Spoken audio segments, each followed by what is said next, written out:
During my freshman year, I was the poorest kid in class. There was this girl, Gu Wanwan. She was crazy rich, like, family owns coal mines rich. During a stupid game of truth or dare, she lost a bet. The stakes? $90,000. Everyone thought she'd back out, but she transferred the money right on the spot. The memo simply read, "A bet is a bet." From that day on, my life completely changed. I started ordering the seafood rice bowls at the cafeteria every single day, the ones I could never afford before. At the boba shop downstairs, I went from being an employee to a regular. And those grad school prep books by the library? I could finally buy the entire set. She never asked how much I spent, and I never tried to explain. 4 years later, on graduation day, I had exactly 82 cents left in my account. Her money had lasted just long enough for me to get my degree and a job offer. 4 years after that, I saw a huddled figure shivering under an overpass. Dirty face, ragged clothes, but I recognized those eyes. Gu Wanwan. I'd heard her family went bankrupt. Her parents ran off, leaving her to shoulder all the massive debts alone.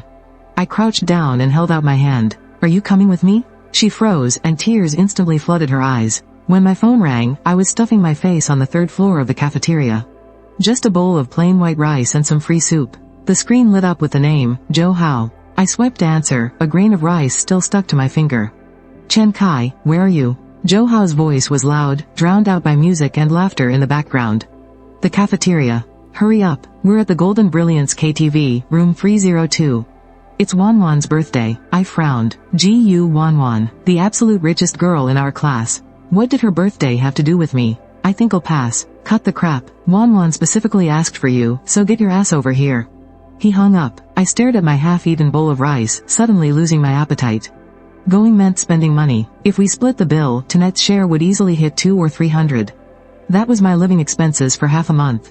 But if I didn't go, Gu Wanwan had personally asked for me. I barely had any friends in class, besides my overly friendly roommate, Joe Hao. There was no point in offending her. I put down my chopsticks, got up, and walked out of the cafeteria. The autumn wind was a bit chilly. I pulled my faded, washed-out jacket tighter around myself. Golden Brilliance wasn't far from campus. I walked there in 20 minutes. The waiter at the door gave me a look. There was definitely judgment in his eyes. I ignored him and headed straight to the 3rd floor. The door to room 302 wasn't shut tight, and the bass was booming from inside. I pushed it open. Over 20 people were crammed into the massive private room. The tables were loaded with fruit platters, snacks, and imported liquor. Gu Wanwan sat right in the center, wearing a gorgeous dress, looking like an absolute princess. Joe Hao spotted me and waved. "Kai, over here." I walked over and slumped onto the sofa in the corner. Nobody noticed me. They were all crowded around Gu Wanwan, laughing, singing, and playing dice. I felt completely out of place. Even the air smelled like money. A little while later, someone suggested that singing was getting boring and they should play something more thrilling. Truth or dare. The crowd cheered, and a liquor bottle started spinning on the table. I prayed silently, "Please don't land on me." It narrowly missed me a few times. Finally, the bottle's neck pointed dead straight at Gu Wanwan. The whole room erupted. A guy yelled out, "Wanwan. Truth or dare?" Gu Wanwan had had a little to drink, her cheeks slightly flushed. She smiled and said, "Dare." That guy was Lee J. He was a massive show-off. His eyes darted around and landed on me. "Wanwan, I dare you to make a bet with the guy behind you on the right." Chen Kai. In an instant, every single pair of eyes locked onto me. My body went completely stiff. Gu Wanwan turned and glanced at me. Her eyes held that specific kind of careless curiosity that only rich girls seem to have. "Bet on what?" Lee J laughed loudly. "I bet you won't transfer $90,000 to him right now." The room went dead silent for a second. Then, an even louder roar of laughter broke out. 90,000? Lee J, are you out of your mind? It's just a joke, don't take it that far. Yeah, there's no way Wanwan would do that. Lee J threw his hands up. What, too scared? If you chicken out, you have to down 3 shots. He just wanted to see Gu Wanwan make a fool of herself, and me too. Everyone was staring at her. I felt my face burning up. 90,000. Just a casual, easy number coming out of their mouths. Just a few days ago, my mom called crying, losing sleep over being 20,000 short for our house repairs. And here I sat, like an absolute clown. Gu Wanwan didn't say a word. She just looked at me. Her gaze was completely calm, no mockery and no pity. She seemed to be weighing if the dare was worth it, just taking in the vibes. Joe Hao nudged me from the side and whispered, "Don't take it seriously, man. Lee J is just an idiot." I couldn't just brush it off. When your dignity is being trampled into the dirt with money, you just can't pretend it doesn't matter. Ji Wanwan suddenly smiled. Sure. She picked up her phone from the table and opened her banking app. Everyone around us froze, thinking she was just joking. She looked up and glanced at me again. What's your phone number? The private room was dead silent. Only the background music kept playing. Everyone stared at Ji Wanwan, then back at me. Lee Jae's smug smile completely froze on his face. Zhou Hao was dumbfounded too, his mouth hanging open, unable to say a word. I felt the blood rushing straight to my head. My phone number? She was asking for my phone number. My throat went totally dry and I couldn't utter a single word. Ji Wanwan waited patiently, holding up her phone, and asked one more time. Your phone number. I rattled off the digits, almost like a machine. She looked down, her fingers tapping away rapidly on the screen. Everyone in the room exchanged bewildered glances. Someone whispered, is she really transferring the money? No way, that's 90,000 yuan. It's not worth going that far just to save face. I stared at her. She looked completely focused, as if she were doing something totally ordinary. A few seconds later, she put down her phone, looked up at Lee Jae, and said, done. Lee Jae looked absolutely awful. Wanwan. Ji Wanwan cut him off, her tone completely flat. A bet is a bet. I pay my dues. After saying that, she picked up her glass, took a sip, and didn't even glance at me again. It was as if the whole thing was already water under the bridge. My phone buzzed in my pocket. My hand was practically shaking as I reached in to grab it. The screen lit up. It was a text message from the bank. XX bank alert. Your debit account ending in XXXX has received a deposit of 90,000 yuan. Your available balance is 90,088 yuan and 82 cents.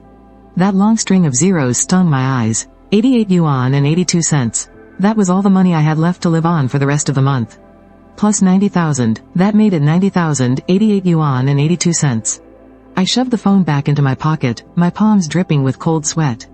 Then, I stood up. Everyone's eyes were glued to me. Their looks were complicated, a mix of shock, raw jealousy, and pure amusement.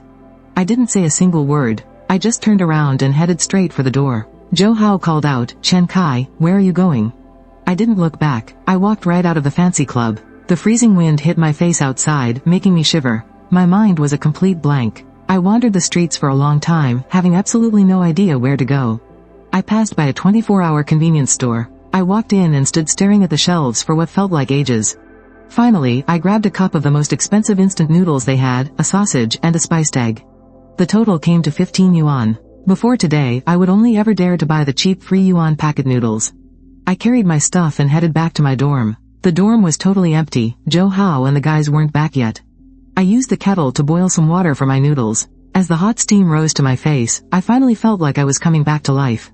I sat down at my desk, pulled out my phone, and read that text message one more time. 90,000. I counted that long string of zeros over and over again. This money meant my mom wouldn't have to lose sleep worrying anymore. It meant I wouldn't have to sneak into the cafeteria just for the free soup. It meant I could finally buy those grad school prep books near the library that I'd been dreaming of. It meant I could actually live like a normal human being. I finished every last bite of my noodles, even drinking the broth completely dry.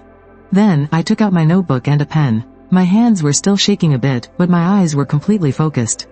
On the very first page of the notebook, I wrote down 3 words. 4-year plan. Then, I started doing the math. 4 years of college comes out to 48 months. I budgeted 800 yuan a month for my living expenses. 48 months makes 38,400 yuan. Tuition is 5,000 a year, so for the remaining 3 years, that's 15,000. Grad school prep and major textbooks would cost around 5,000. And building the house back home would take 20,000. Adding all that up, the grand total was 78,400 yuan. The remaining 11,600 yuan would be my strict emergency fund. That money was completely off limits. I wrote down every single expense, making sure it was crystal clear. This 90,000 yuan wasn't some lucky windfall. It was the bet Ji Wanwan lost. And it's my lifeline for the next 4 years. I have to make every single cent count. I'll use it to survive until I graduate, get my degree, and land a good job. Then, I'll pay her back, every last penny, plus interest. By the time I wrote down the final word, dawn was already breaking. Looking at the plan in my notebook, I felt a kind of peace I had never known before. The next day on my way to class, I ran into Ji Wanwan right at the entrance of the lecture hall. She was standing there chatting and laughing with a group of girls, wearing a completely different dress from the one she had on yesterday. She froze for a second when she saw me. But then, acting like absolutely nothing had happened, she just turned her head and went back to gossiping with her friends. I just kept my head down and hurried into the classroom. There was a 90,000 yuan wall between us now, and that 90,000 yuan was all that was left. My life changed after that. It really changed. And the very first thing to change was my meals. I stopped going up to the 3rd floor just to get the free soup. Instead, I started going to the seafood counter on the 2nd floor, ordering the 25 yuan shrimp rice bowls. The first time I ordered it, even the cafeteria lady was stunned and did a double take. I just paid with a straight face, grabbed my tray, and headed to a quiet corner. The shrimp was so fresh and tender. I ate incredibly slowly, savoring and chewing every single bite. Joe Hao brought his deluxe combo meal over and sat right across from me. "Whoa, Kai, you strike it rich or something?" He stared at my shrimp rice bowl, looking totally shocked. "Win the lottery?" "No," I replied, keeping my head down and focusing on my food. "Then what's the deal? Something's definitely up with you, man." He leaned in and lowered his voice. "Is it about what happened last night? Just eat." I cut him off. Seeing that I really didn't want to talk about it, Joe Hao just shrugged and dropped it. He just kept shooting me these weird looks every now and then. Also, that milk tea shop downstairs from our dorm? I used to just walk right past it. But now, I grab a drink there every single afternoon. I get the cheapest lemonade on the menu for 8 yuan. The junior girl working there even started recognizing me. "Just the usual lemonade again today, senior?" Yeah, I'd hold that cup, take my time walking back to the dorm, and make that drink last for a whole hour. The drink was tart, but with a hint of sweetness. Back at the library, there was this brand new set of 12 prep books for the grad school entrance exam, selling for 880 yuan. I used to go stare at them all the time, just flipping through the pages. But this time, I walked straight into the bookstore and told the owner, "I'll take the whole set." While the owner was boxing them up, I handed over the cash. Carrying that heavy stack of brand new books out of the store, the sunlight hitting my shoulders actually felt kind of warm. I finally didn't have to fight for a seat in the library anymore, or copy off other people's old, worn-out notes. I finally had my own weapons now. That weekend, my mom gave me another call. Her voice was still completely weighed down by worry. "Kai, honey, about the money. Your dad tried begging for another loan, but they just wouldn't give it to us." "Mom, stop begging them."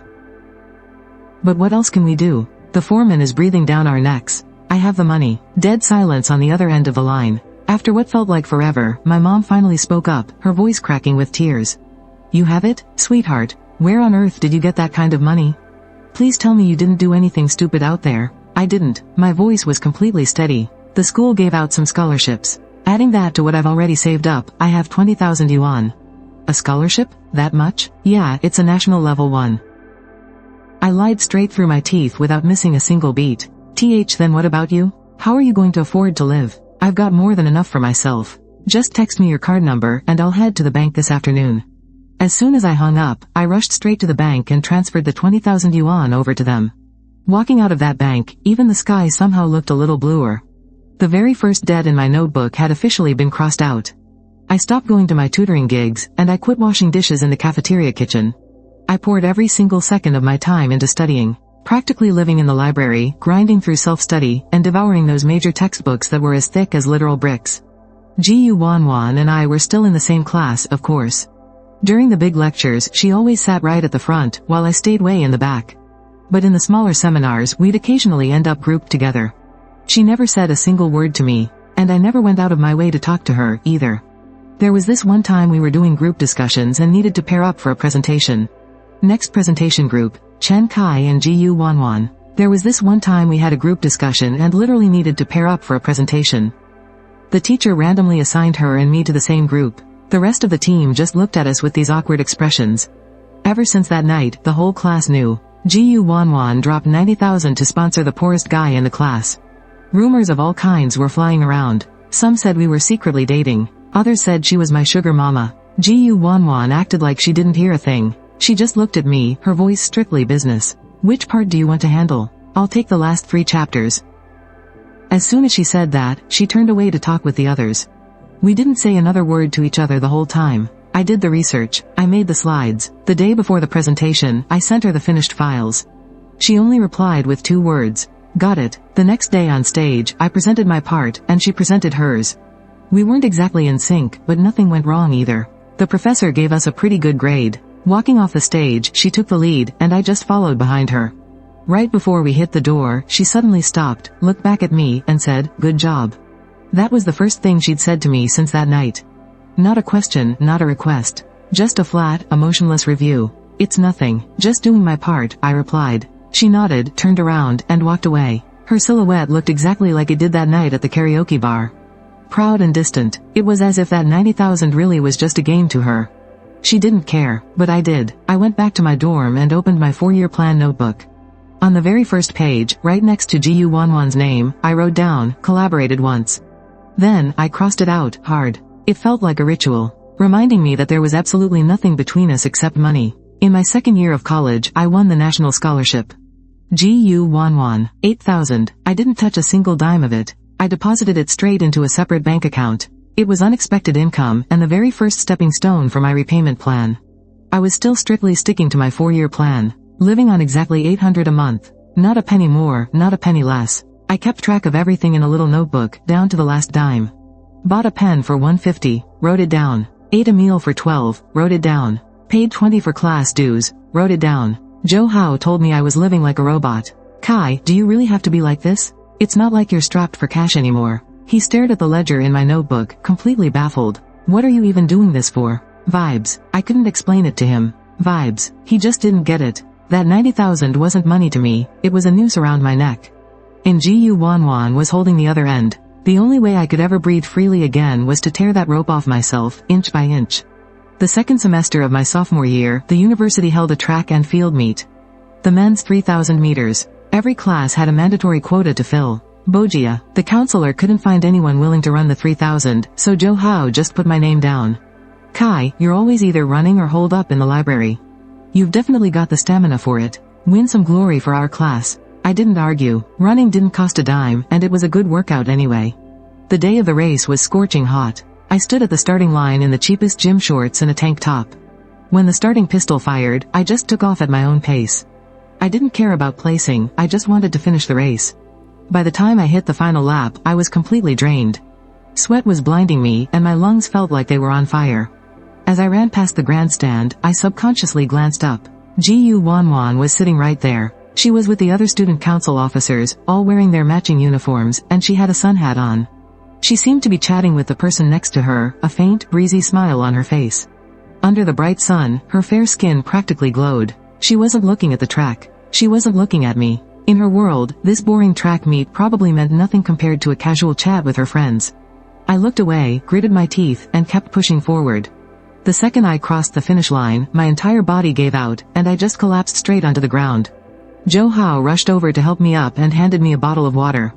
4th place. Kai, you're a beast. You almost placed for a medal. I was gasping for air, unable to get a single word out. I just couldn't help but feel that the distance between Gu Wanwan and me was exactly like this 3,000-meter track. I was down there on the ground, running for my life, drenched in sweat and looking completely pathetic, while she would always be sitting way up there in that towering grandstand, perfectly calm and untouchable. That night, when I got back to the dorm, I wrote one single line in my 4-year plan notebook. Repayment plan startup fund, 8,000. Target, exactly 90,000. It was no longer just some pipe dream. I finally had my first stepping stone. A clear target. Time flew by. My life was like a programmed routine, going to class, eating, heading to the library, and sleeping. I rarely joined group activities, and I hardly ever talked to anyone. Most of my classmates were already used to me being a loner. To them, Chen Kai was just some weirdo with freakishly good grades. But only I knew, I couldn't afford to stop. I was terrified that if I even paused, I'd be completely crushed by that massive debt. During my junior year, I started helping a professor with a project, which gave me a monthly stipend of 500 yuan. In my spare time, I also took on some freelance programming gigs online. It was exhausting, and I often had to stay up past midnight. But every month, my repayment account would grow by 1 or 2,000 yuan. Watching those numbers slowly tick up was the only thing that gave me a little peace of mind. Meanwhile, Gu Wanwan's life seemed completely unchanged. She was still the center of attention, still wearing gorgeous clothes, driving some fancy car I couldn't even name to class. And we still never spoke. Just occasionally, if we passed by each other on campus, her gaze would sweep over me, lingering for less than a second. She looked at me like I was just some familiar stranger. I completely accepted it. We were never from the same world anyway. Those 90,000 yuan were an accident, but also a transaction. She had used the money to buy her victory in a game of truth or dare. And I had traded my dignity, along with the next 4 years of my life, for a chance to change my destiny.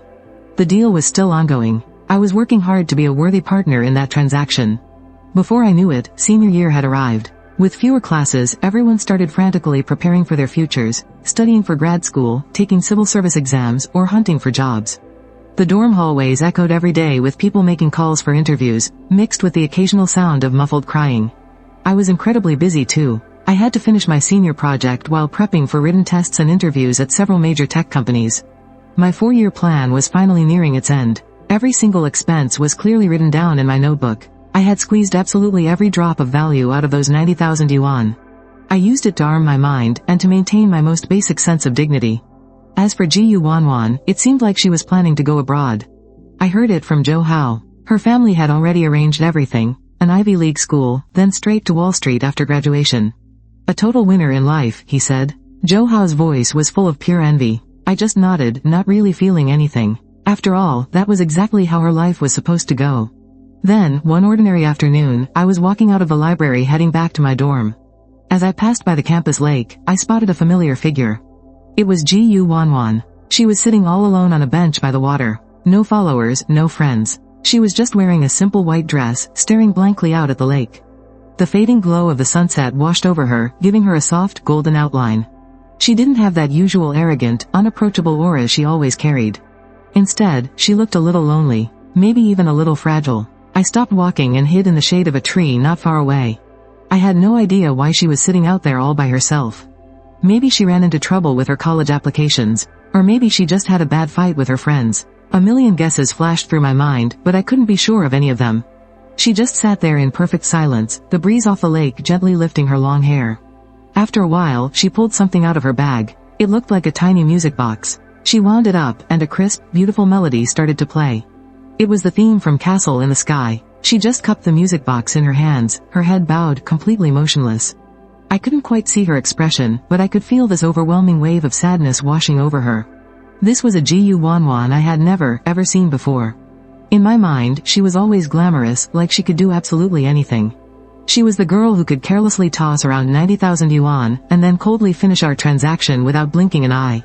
She was like some perfect, emotionless sculpture. But right now, it looked like that perfect sculpture finally had a tiny crack.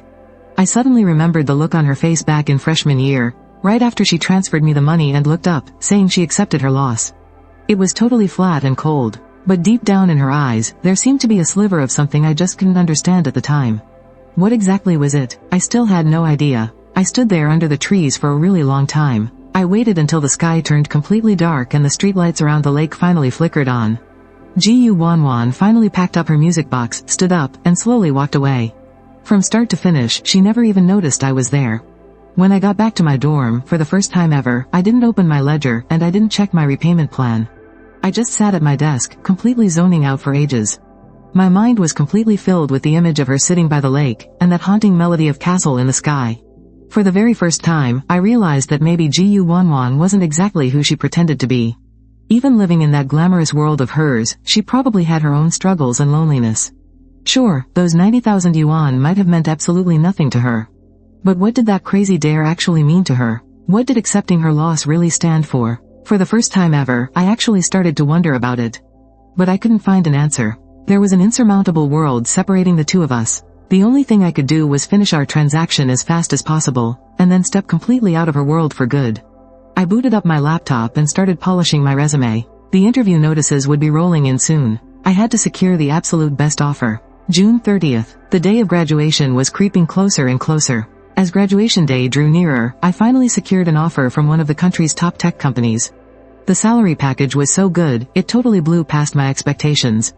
On the day I signed the contract, I walked out of the office building, stood in the sunlight, and let out a long, deep breath. 4 years of biting my tongue and working my heart out had finally paid off. I called home right away to tell my mom the news. She just cried on the other end of the line, repeating the exact same thing over and over. You made it. My boy finally made it. My eyes welled up a bit, too. That night, I went back to my dorm and opened my 4-year planner. Financial summary. The very last page was my financial summary. Income, exactly 90,000. Expenses, accommodation, living costs, tuition, 15,000, tuition, 15,000, living expenses for 46 months at 800 a month, 36,800. Books and study materials, 4,800. Family expenses, 20,000. Miscellaneous, class funds, ID photos, and so on, 1,300. Total expenses, 77,900. These were just the main accounts. There were a lot of scattered little expenses that I kept in another notebook. Over the 4 years, I had spent almost every single cent of that 90,000. I checked my bank balance. Out of 90,088.82, I now had exactly 82 cents left. Perfect. Everything had wrapped up flawlessly, right according to my plan. I closed the notebook. This book, which carried 4 years of my youth, humiliation, and endless hustle, had finally fulfilled its purpose. I had already saved up over 30,000 in my repayment account. I was still a long way from my 90,000 goal. But now, I had a stable, high-paying job. I had real, clear earning power to pay her back. The rest was just a matter of time. The weather was absolutely gorgeous on the day of graduation. Everyone was wearing their graduation gowns, going crazy taking photos all over campus.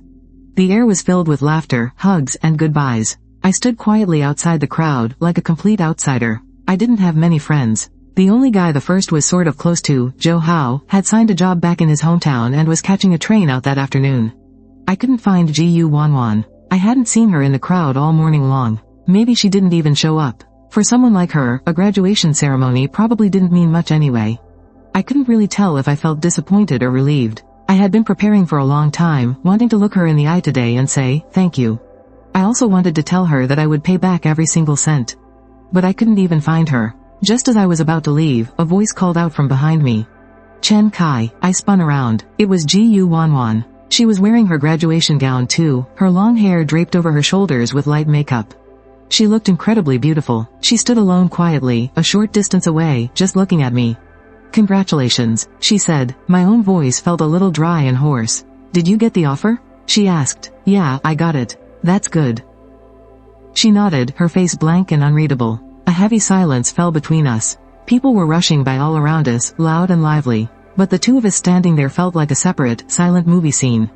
I wanted to bring up the money. I wanted to show her my account with the 30,000 in it, to tell her exactly how I was going to pay her back. But the words died in my throat. Standing in front of a girl who was about to leave for Wall Street, would my little salary and my repayment plan just look pathetic and funny? I didn't want to expose my desperation and inferiority in front of her ever again. I was just about to say something. But she spoke first. I'm leaving. To the States? Yeah, have a safe flight, I told her. She looked at me, her eyes deep and unreadable. Chen Kai, she suddenly called my name. You don't need to pay that money back. I completely froze. That was my lost bet. It has nothing to do with you. She paused, then added, you've already earned what you wanted with your own 2 hands, haven't you? Before I could even answer, she turned around and walked away. I watched her back fade into the crowd, drifting further and further away. A black car was waiting at the campus gate. She got in, and vanished in the blink of an eye. I stood rooted to the spot for a long, long time without moving. My diploma and degree felt so heavy in my hands. She said I didn't have to pay it back. She said I had already won. But somehow, my heart just felt even emptier. Our deal had been unilaterally terminated by her. I didn't even get the chance to clear my debt. That invisible rope connecting us, the one I had tried so desperately to break, had been effortlessly snapped with a single wave of her hand. It felt like I had thrown a knockout punch with all my might, only to hit pure cotton. I felt powerless and completely lost. The 4 years were over. And my story with Gu Wanwan was over, too. That's what I thought. On my first day on the job, HR showed me around the company. Huge floor-to-ceiling windows with endless skyscrapers outside. Everyone was rushing around, their faces showing that mix of exhaustion and adrenaline you only see in corporate elites. The air smelled of caffeine and money. It smelled a lot like that flashy karaoke bar from 4 years ago, yet, it was completely different. Back then, money was just a game, something to throw away. But here, money was the goal. It was fuel. I got used to this life pretty quickly. Or rather, I just seamlessly carried over my routine from the last 4 years of college. Disciplined, highly efficient, and laser-focused on my goals. While everyone else clocked in at 9, I was there by 8. When they left at 6, I stayed and worked late into the night. My coworkers called me a hustle king. At first, they were just teasing, but eventually, it turned into awe. Honestly, I didn't care. They were all chasing promotions, pay raises, year-end bonuses, and stock options. But me? I was just chasing a single number. 90,000. I opened a brand new bank account. Every time I got paid, I'd take out just enough for basic living expenses and transfer every single cent of the rest right into it. I didn't set a strict $800 limit for myself like I did back in college, but I still kept up my frugal habits. I didn't buy designer brands, and I avoided pointless socializing. My only hobby was hitting the gym downstairs from work. My life was as simple as a straight line. After 1 year, I became the backbone of my team. 2 years in, I was running a major project all on my own, and pulled in a 6-figure year-end bonus. By my 3rd year, I got promoted to project manager, leading my own little team. And that number in my repayment account? It had blown past 90,000 a long time ago. I even factored in the bank's highest interest rate for those 8 years and rounded it up to an even 120,000. The money was completely ready. But the person I owed had vanished. 125,700. After we graduated, Gu Wanwan just evaporated into thin air. I tried looking for her, but got nothing. I scoured all over social media, but couldn't find a single active account that matched the name Gu Wanwan. I asked Joe how, but he didn't know either. Man, she went to the States. We're not even in the same world anymore, how could we possibly keep in touch? Joe Howe told me over the phone that he had moved back to his hometown, landed a stable government job, and was settling down, getting ready to get married. We still kept in touch occasionally, but we only really talked about everyday stuff. The name Gu Wanwan had become a total taboo. No one ever brought her up again. I just left those 120,000 bucks sitting in that bank account, totally untouched. It felt like a cold tombstone, memorializing my pathetic, twisted youth. But it was also like some impossible mission, constantly reminding me that I still owed someone a massive debt. By my 4th year, I put down a deposit on an apartment here. It wasn't big, but it had a great view. I also bought a car. Nothing fancy, but enough to give me my own little metal shell to move freely around this massive city. I stood by my own floor-to-ceiling windows, looking out at the city lights. I finally had my own career, my own place, and my own car. By society's standards, I had made it. I had finally become the exact kind of person I always dreamed of being. But that huge void left in my heart because of Gu Wanwan, it was never filled. I couldn't help but wonder how she was doing over in the States. Would a proud princess like her make new friends in a foreign country? Would she still play truth or dare? Would she still change a poor kid's entire destiny without a second thought? Honestly, I don't know. All I knew was, if I couldn't find her, this debt would haunt me for the rest of my life. Then, one Friday night, our college WeChat group, which had been dead for ages, suddenly blew up. The class representative sent out a message, organizing a 4-year graduation reunion for next weekend. They booked a buffet at a fancy 5-star hotel. The group chat instantly went crazy. Wow, it's really been 4 years. You rock, class representative. I'll definitely be there. Everyone's still in town, let's go out and catch up. I stared at the flashing avatars and popping messages, feeling absolutely zero interest. My life now had absolutely nothing to do with my old college classmates. Going there would just be a bunch of people showing off and bragging about their lives. I didn't want to waste my time on that kind of crap. Just as I was about to close the app, Joe Howe's private message popped up. Kai, you going to the reunion? Nope, I replied. Come on, man, you gotta go. It's been 4 years, come see the old gang. I heard Lee J is coming too. That guy's doing pretty well for himself, even started his own company. Lee J. That name was like a needle, instantly stabbing right into my nerves. Back in that karaoke bar, he was the one who threw out that $90,000 bet in that flippant, completely vicious tone of his. He was the one who nailed me to the pillar of shame. You go ahead, I have to work overtime this weekend. Cut the crap. You're a whole manager now, there's no way you still need to work overtime every single day. Just come out, man. I haven't seen you in forever, and I literally flew in from my hometown just for this. After that, I just couldn't say no. On the day of the reunion, I drove over to the hotel. The parking lot was absolutely packed with luxury cars. BMWs, Mercedes, Porsches. I parked my car in a quiet corner, feeling exactly like that same broke college kid walking into that flashy karaoke bar all those years ago. The only difference was, this time I was wearing a tailored suit, and I actually had enough money in my pocket to pay for this insanely expensive dinner. The private room was already completely packed. A lot of people looked totally different, some had gotten fat, others had gone bald. When they saw me walk in, a bunch of them eagerly stood up to say hi. Chen Kai, damn, look at the big boss now. Mr. Kai, it is an absolute honor. The classmates who used to look right through me were now wearing these huge, welcoming smiles. I gave them a polite nod and found a quiet corner to sit down. Of course, Lee J was there. Decked out in head-to-toe designer labels and rocking gold-rimmed glasses, looking smug as hell. He spotted me and strolled right over, glass in hand. Chen Kai, man, it's been a while. I heard you're absolutely killing it at that big tech firm. I'm doing all right. I replied casually. Oh, come on, don't be so humble, he said, clinking his glass against mine. Out of everyone in our class, you and GU, oh, wait, nah, it's really just you at the top now. He brought up her name on purpose and cut himself off on purpose, too. I just stared at him, keeping my mouth shut. After a few rounds of drinks, everyone started to loosen up. People were swapping old funny stories, and out of nowhere, someone brought up Gu Wanwan again. Speaking of which, I wonder how our class beauty, Gu Wanwan, is doing these days.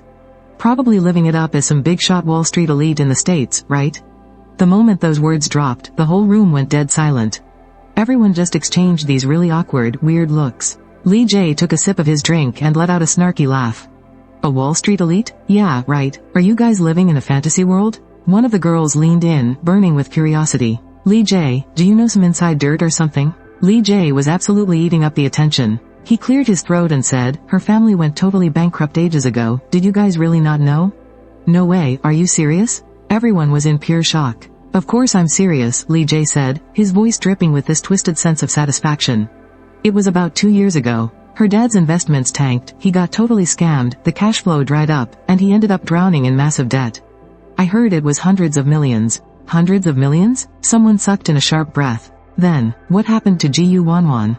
Oh, her parents were smart enough to flee the country overnight. They're actually still on the wanted list right now. Poor Princess Wanwan got left behind all by herself to take the fall for every single penny of that debt. Lee Jae threw his hands up, not looking sorry for her at all. I even heard recently that the courts auctioned off every single asset under her name. She's literally blacklisted now, can't even buy a ticket for a bullet train or a flight. Man, what goes around really comes around, huh? The room fell dead silent. Every single person was completely paralyzed by the news. I felt my blood turn freezing cold in an instant. There was this deafening ringing in my ears. I couldn't hear a single word Lee Jae was saying anymore. All I knew was that Gu Wanwan had lost everything. That girl who used to shine as bright as the sun. The same girl who literally saved my life back then with 90,000 bucks. She had fallen completely. I shot up from my seat, the chair dragging against the floor with a horrible, piercing screech. Every eye in the room darted over to me. I didn't say a word. I just turned my back and walked right out. I stepped out of the hotel. The freezing wind was whipping against my face, but I couldn't feel the cold at all. I got into my car and gripped the steering wheel tight, completely lost on where to even go. There was only one thought screaming in my head. I have to find her. I started searching for her like an absolute madman. For the first time in 4 years, I pulled every single string I had access to. I hired a private investigator to track down her whereabouts. I begged the guys in our corporate legal department to dig through public court records just to find any debt cases tied to her name. Piece by piece, the information started rolling in. Every word Lee Jae said was entirely true. It was honestly even worse than he made it sound. When her dad's company went under and got liquidated, she was listed as one of the guarantors, so the courts held her jointly responsible for the whole mess. The properties, the cars, every single penny in her bank accounts. Everything in her name was frozen and auctioned off to pay the massive debt. But compared to the 55 million they owed, it was barely a drop in the bucket. She was thrown onto the national blacklist for defaulted debtors, branding her with the ugly title of a deadbeat. They cut off her ability to spend, meaning no flights, no bullet trains, and absolutely no staying at nice hotels. It was like this giant, invisible net trapping her at the absolute rock bottom of the city. The very last update my private investigator gave me was that 6 months ago, she was renting a tiny basement in this rundown neighborhood. But when she couldn't make rent, the landlord threw her out on the street. After that, she just completely vanished. The trail went completely cold. I parked my car right outside that beat-up neighborhood and just stood there for the longest time, staring down at the entrance to that dark, damp basement. I couldn't wrap my head around it, how a girl like Gu Wanwan went from having the world at her feet to crawling in the dirt like this. And I couldn't even begin to imagine how she managed to carry that crushing weight all by herself. For the next few months, I was basically a ghost, just wandering through every dark corner of the city. After work, instead of heading home, I'd drive out to any place where the homeless might be seeking shelter. Underneath overpasses, out in the parks, by subway entrances, 24-hour fast food joints. Every time I caught a glimpse of a fragile girl's silhouette, my heart would just drop into my stomach. But every single time, it wasn't her. I was honestly starting to lose hope, thinking I might never actually find her again. Maybe she had already left the city. Or maybe she was just gone forever. Just the thought of that sent a violent chill right down my spine. It was a bitterly cold winter night. I had just wrapped up a brutal, week-long crunch session at the office, totally drained both physically and mentally. It was already 1 in the morning. I was cruising down the empty streets, and as I was passing this elevated highway, there was a rear-end crash up ahead completely blocking the road. I had no choice but to take the side road and detour under the bridge. There were always a ton of homeless folks taking cover under there for the night. They had patched together these flimsy little shelters using cardboard boxes and shredded old quilts. As I slowly drove past, my headlights washed over their shivering, huddled bodies. My heart had grown so completely numb to the sight. But just as the beams were about to pass the very last shelter, I slammed on the brakes. There was someone lying there, wrapped up in a filthy, torn military coat, curled tightly into a little ball. Looking just like all the rest of them. But sticking out of those filthy blankets was a single foot. It wore a canvas shoe, and even though the original color was completely gone, I recognized that style. It was a style I'd seen countless times in the cheap shoe stores around the college town.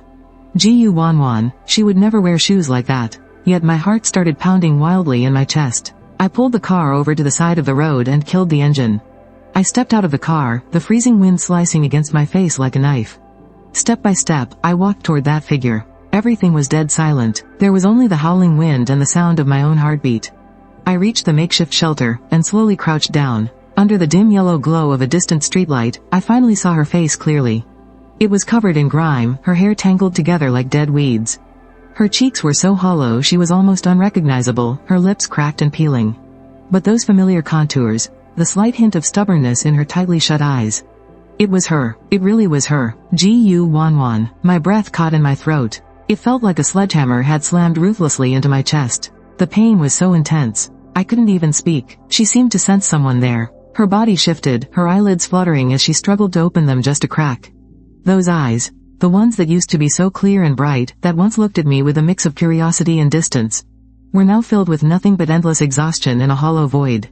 She looked at me, her gaze completely unfocused, as if her mind hadn't even registered I was there. I stared back at her, taking in the absolute blankness in her eyes. Then, I reached my hand out to her, palm open. Just like she had done for me at our graduation ceremony 4 years ago, with a calm certainty that left no room for doubt. I heard my own voice cut through the freezing night wind, reaching her ears crystal clear. "Are you coming with me?" Her pupils violently contracted. That hollow stare was instantly flooded with pure shock and disbelief. She stared at me intensely, then looked down at my outstretched hand. A second later, massive tears welled up in those lifeless eyes. They streamed down her grime-streaked face, silent, yet completely overwhelming.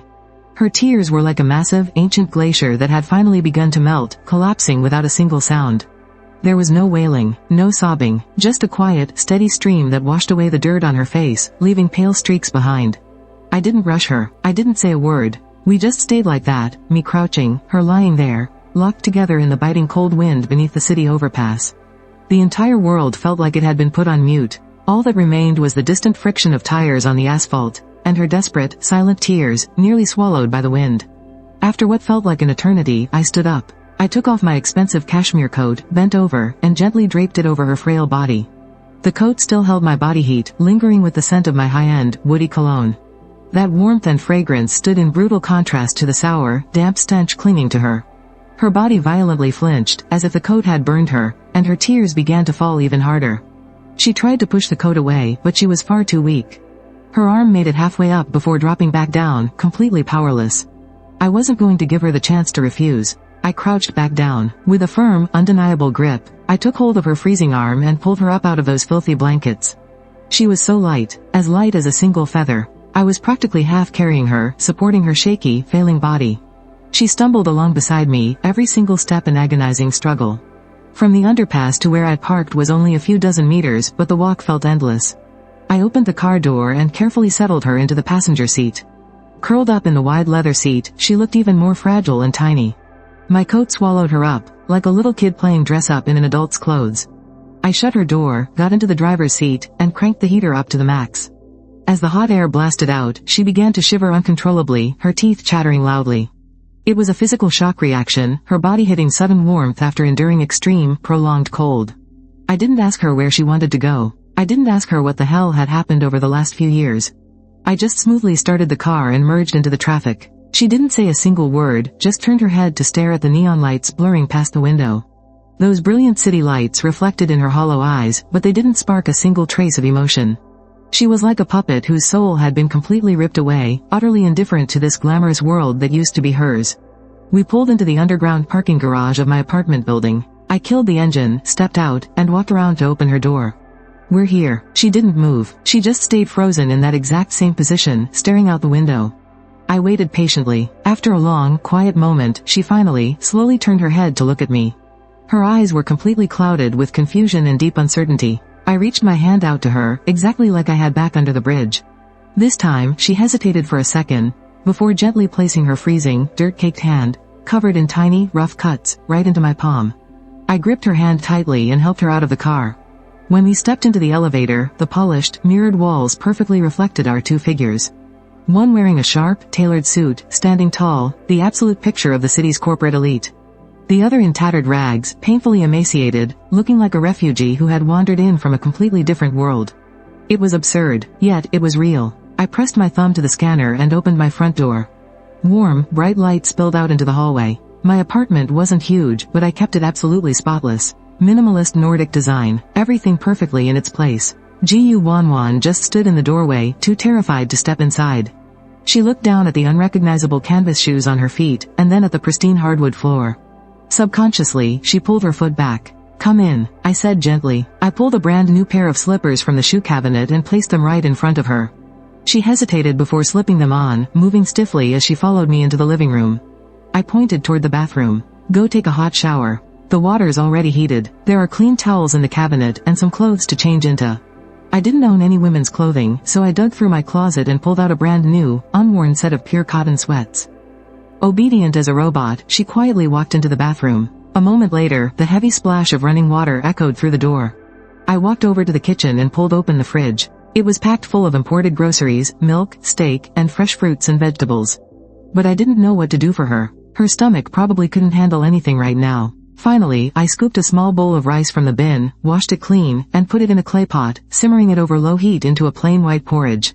The sound of running water in the bathroom echoed for a very, very long time. So long that I started wondering if something had happened to her in there. Just as I couldn't hold back anymore and was about to knock, the water stopped. Another 10 minutes or so passed before the bathroom door was gently pulled open. She walked out. Her wet hair was draped over her shoulders. She was wearing my oversized tracksuit, the pants way too long, pooling loosely around her ankles.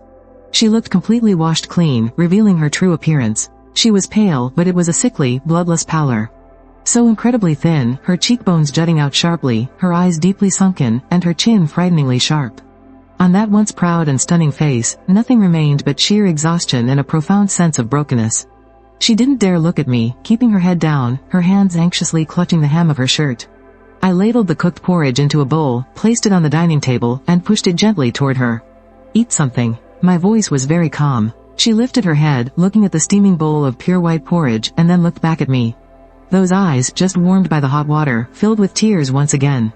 1 drop, 2 drops, falling precisely into the bowl of porridge, sending out tiny, rippling circles. She finally picked up the bowl. Her hands were shaking so badly that the ceramic spoon clattered against the edge of the bowl, making sharp, clear sounds. With her head down, she took tiny, careful bites, spooning the tear-mingled plain porridge into her mouth. At first, she was just swallowing mechanically, but then, as if an immense, suppressed hunger had been awakened, her pace slowly quickened. The bowl was quickly emptied. I didn't say a word, just took her bowl and scooped out another half portion for her. She didn't refuse. She took it silently and kept eating. After finishing the second bowl, she finally set down her spoon. With food in her stomach, her complexion seemed to look a little bit better, no longer that terrifying, ghostly pale. I cleared the dishes, then pointed to the guest room right next to the master bedroom. "You sleep in that room. Get some rest early." The guest room door was open, revealing a bed with fresh, clean sheets, a wardrobe, and a window overlooking the city's night skyline. She stood at the doorway, staring at that soft, comfortable bed. Her eyes were filled with desperate longing, yet she didn't dare to take a step forward. It was as if that wasn't just a bed, but a dream she didn't deserve to have. "Go on in," I repeated, my tone carrying a gentle but unquestionable command. She jolted as if suddenly waking up, kept her head down, and quickly walked inside, gently closing the door behind her. I went back to my own room, but I didn't feel the slightest bit sleepy. I could hear faint noises coming from next door, what sounded like broken, muffled sobbing, suppressed to the absolute limit. My heart felt like it was being squeezed tight by an invisible hand, aching in waves. I had found her. I had brought her home. This was supposed to be the moment of salvation and repayment that I had envisioned countless times in my head. Yet, I didn't feel even a shred of relief or joy. There was only a heavy, unspeakable pain. That girl, who once used 90,000 yuan to pull me out of the mud like an absolute goddess, now needed a simple bowl of plain porridge from me just to sustain her basic survival. The sheer absurdity and cruelty of fate was on full display in this very moment. Over the next few days, a bizarre unspoken understanding formed between us. I went to the office for work every day as usual, while she stayed at home. She slept a lot. On the very first day, she slept for almost 20 straight hours. It was as if she was trying to make up for all the peaceful sleep she had lost over the years, all at once. She still wouldn't speak. There was absolutely no communication between us. I would make a simple breakfast before work and leave it on the table, then bring dinner back after work.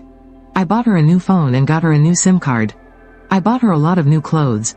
Not those expensive dresses, but the most simple and comfortable hoodies, t-shirts, and jeans. I put them away in her room's wardrobe. She would quietly eat the food I prepared, and she would change into the clothes I bought, but through it all, she was like a transparent shadow living in this apartment, so quiet she had almost zero presence. I could feel that she was using this profound silence to cling to her last, pitiful shreds of pride. She didn't want to talk to me, because the moment she opened her mouth, it would mean acknowledging it. Acknowledging her failure, acknowledging her wretched state, acknowledging that she needed my charity and pity. I knew I just had to give her time. The change finally happened on the 4th day. I came home from work and found that the dishes, which had been piled in the sink when I left that morning, had been washed spotless and neatly stacked on the drying rack. The apartment floors had been swept and mopped too, even cleaner than when I usually did it myself. I walked into the living room and saw her sitting on the couch. She wasn't hiding in her room anymore. She was just sitting there quietly, staring out the floor-to-ceiling window at the city dusk. Her back looked as thin and frail as a sheet of paper. Hearing me come back, her shoulders gave a barely noticeable flinch. She stood up, turned around, and looked at me. Her lips parted as if she wanted to say something, but in the end, no words came out.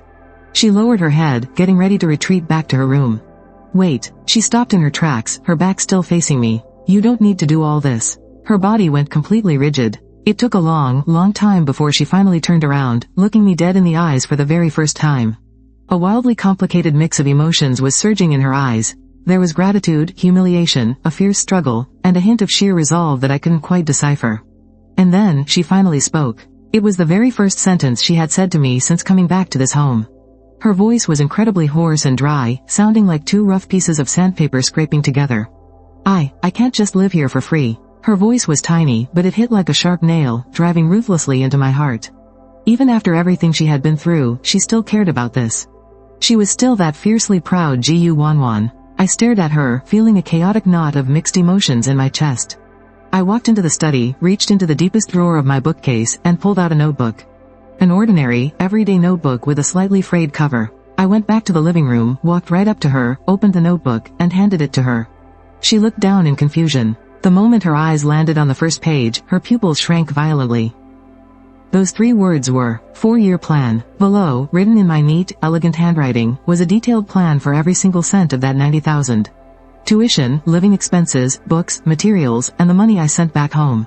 Every single expense was clearly listed. I pointed to the living expenses column and told her, back then, you used 90,000 to cover my rent and living expenses for 4 years. Now, it's my turn. She stared blankly at the notebook, looking at the dense clusters of numbers and words. To her, it was a game-like bet she had long forgotten. But to someone else, it was a survival contract, executed with almost religious strictness over 4 entire years of his youth.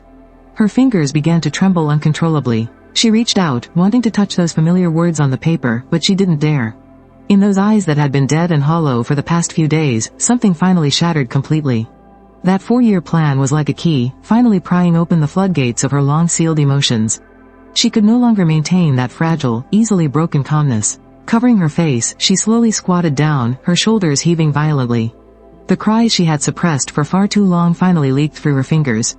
It wasn't a silent tearing up, nor a quiet sobbing, but a gut-wrenching, heart-tearing wail from the very depths of her soul. It was as if she wanted to cry out all the grievances, pain, despair, and fear she had suffered over the past few years. I didn't go to help her up, nor did I offer any words of comfort. I knew what she needed right now wasn't cheap sympathy, but an outlet where she could completely break down and vent. I just stood quietly to the side, placing a box of tissues within her reach, acting as a silent guardian while letting her cries echo through the quiet apartment. She cried for a long time. So long that her voice turned hoarse and her body began to tremble slightly from exhaustion, before she gradually stopped. Crouching on the floor like a lost child, her shoulders were still twitching. I poured a glass of warm water and handed it to her. She took a small sip, and her emotions slowly settled down a bit. Get up, the floor is cold. Holding onto the couch, she stood up unsteadily and sat down on the sofa. I placed the notebook on the coffee table in front of her. The living room fell into a long, heavy silence. After a long while, she finally spoke in a hoarse voice. I'm sorry. I looked at her, a bit surprised. About what happened back then. I'm sorry. She kept her head down, her voice filled with guilt. I didn't know what that money meant to you. You don't need to apologize. I interrupted her. On the contrary, I should be thanking you. Without that money, I wouldn't be who I am today. I was telling the truth. That 90,000 wasn't just money. It was a beam of light during the darkest moment of my life, the only straw I could grasp when I was struggling in the mud. It shaped me, and it made me who I am. It shaped me, and it made me who I am. It shaped me, and it made me who I am. She lifted her head, looking at me with red eyes. Her lips moved, and she finally asked the question. Why? Her voice was very soft, as if asking me, or perhaps asking herself, why was I being so good to her? I looked at her, looking into those eyes completely filled with confusion and bewilderment. I didn't answer directly. Instead, I took my phone out of my pocket, unlocked it, opened the banking app, brought up a specific account page, and then handed it to her. She took it with a confused look. When she saw the number on the screen clearly, she completely froze.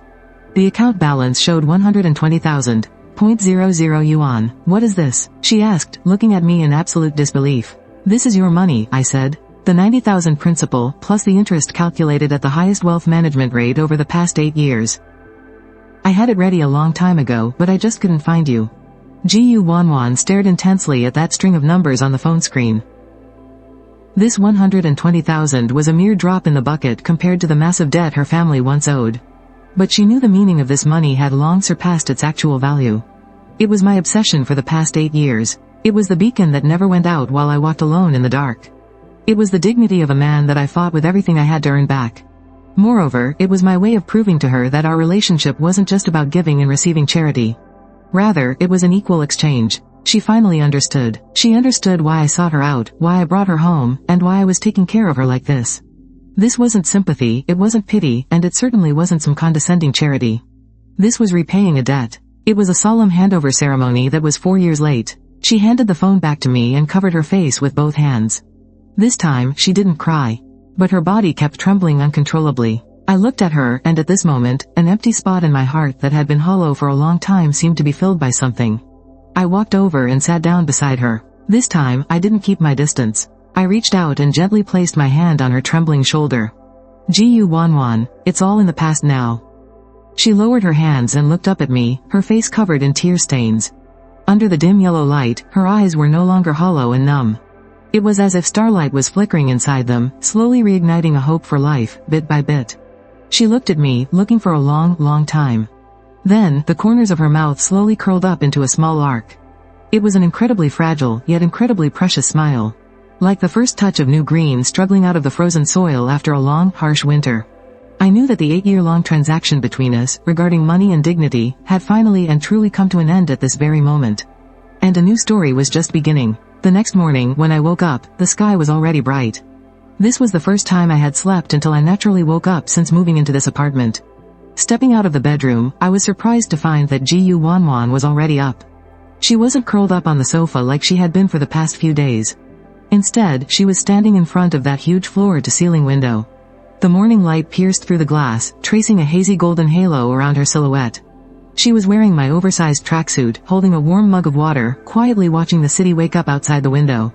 Hearing my footsteps, she turned around. A good night's sleep seemed to have brought some color back to her cheeks. Her eyes were no longer hollow. They were like a deep, still pool of water. You still couldn't see the bottom, but at least the surface wasn't completely lifeless anymore. She greeted me softly. That was the very first time she had taken the initiative to speak to me. I nodded and walked into the kitchen, grabbing some milk and eggs from the fridge. She followed me, standing at the kitchen door, looking a bit hesitant. Could I use your computer? Sure, the password is your birthday, I said without looking back. I could feel her whole body stiffen. I didn't turn around, just kept beating the eggs. I had casually set that password when I first moved in, and I didn't even know why I used her birthday. Maybe, subconsciously, I felt this apartment was also part of that transaction we kept up for 8 years. By the time I brought the fried eggs and warm milk to the dining table, she was sitting in front of the computer, browsing something. I didn't disturb her. We ate our breakfast in silence. It was the first time we had shared a table and a meal together like normal roommates. The atmosphere was no longer as heavy and awkward as the past few days. Instead, it was a delicate, careful kind of peace. These past few years, she suddenly spoke up, her eyes still fixed on the screen. You've been doing well, haven't you? Not bad, I replied. Work is busy, but it pays well. I saw that your graduation project won first place in the whole department. I was a little surprised she even paid attention to that. You too, I said. I heard you got an offer from the University of Pennsylvania. At the mention of that, her eyes dimmed, like a star burning out in an instant. Yeah. She gave a soft response and stopped talking, quickly drinking the rest of her milk. I knew I had touched a nerve. I'll go wash the dishes. She stood up and reached out to clear the table. No need, I said, catching her hand. Just leave them. My fingertips accidentally brushed against her skin. Her hand was freezing cold and so thin I could almost feel the outline of her bones. She flinched as if she'd been shocked, snatching her hand back instantly. Chen Kai, she looked up and met my eyes seriously. I can't just stay here freeloading forever. I need to find a job. Your body hasn't fully recovered yet. I'm already fine. Her tone was absolutely determined. I checked. There are plenty of jobs that don't require high degrees or skills. Like a waitress or a supermarket cashier. I can do that. I looked at her, at that face written with pure stubbornness. I knew that making Ji Wanwan work as a waitress would be worse than killing her. But she would rather do that than accept my charity. I fell silent for a moment. Alright, I said, but before you do that, you need to get a new ID card and a bank account. I slid the bank card holding 120,000 over to her. The password is still your birthday. She stared at the card, her lips pressed tightly together, refusing to take it. This isn't charity. I looked right into her eyes and said it word by word, this is what you deserve.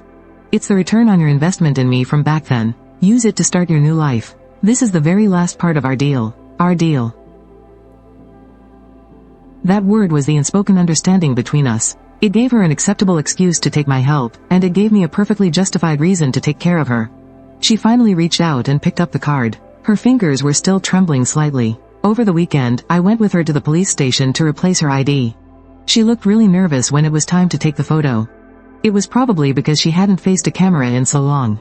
She didn't even know how to hold a normal expression. Miss, please smile a little. Try to look natural. The photographer was getting impatient. She tried hard to pull at the corners of her mouth, but forced out a smile that looked worse than crying. I stepped forward, muttered an apology to the photographer, and crouched down in front of her. Look at me, I said. She raised her eyes, looking at me blankly. Do you still remember the sports meet in our freshman year? I asked suddenly. She froze for a second. You were sitting on the grandstand, wearing the student union uniform, with a white sun hat.